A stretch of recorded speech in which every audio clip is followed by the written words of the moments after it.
नमस्कार मंडळी, कसे आहात? जेव्हा आपण परदेशात राहत असतो तेव्हा बऱ्याच वेळा आपल्याला हा प्रश्न ऐकायला मिळतो की आता तिथेच तुम्ही सेटल होताय की काय, की पुन्हा भारतात येण्याचा विचार आहे. आणि बरेच जण हेच उत्तर सांगतात की अजून तरी आमचं काही ठरलं नाहीये, परंतु येस, भारतात मात्र आम्ही परत जाणार. तर या मागचं एक कारण तुम्हाला सांगते. सगळ्यात पहिली गोष्ट म्हणजे जेव्हा आपण अमेरिकेत शिकायला येणार असू तेव्हा खूप एक्साइटमेंट असते. आम्ही अमेरिकेला जाणार आहोत, अमेरिकेत शिकणार आहोत. मग आपण इथे येतो, ॲडमिशन घेतो. कॉलेज लाईफ मध्ये 2 वर्ष आपली जातात. अभ्यासामध्ये आपण असतो, एक्झाम्स वगैरे चालू असतात आणि असं करता करता 2 वर्ष आरामात जातात. त्यानंतर आपल्याला डिग्री मिळते आणि आपण म्हणतो की अरे आता एवढा अभ्यास करून आपण डिग्री मिळवली आहे, सो जॉब करून जाऊ, थोडासा एक्सपिरियन्स घेऊन मग परत भारतात जाऊ. मग आपल्याला जॉब लागतो.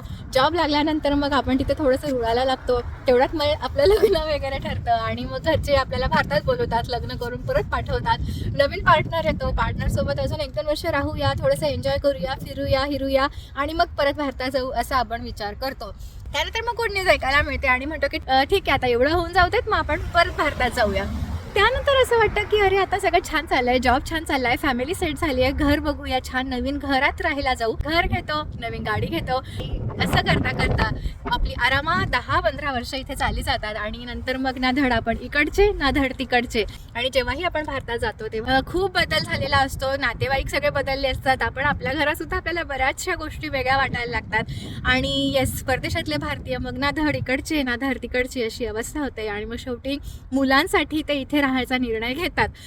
बरेच पालक परत जातात सुद्धा, परंतु बरेचसे इथेच राहायचा निर्णय घेतात. अशा गोष्टीमुळे इथे कोणीच निश्चित उत्तर सांगू शकत नाही की परत भारतात येणार आहात की इथेच सेटल होणार आहात.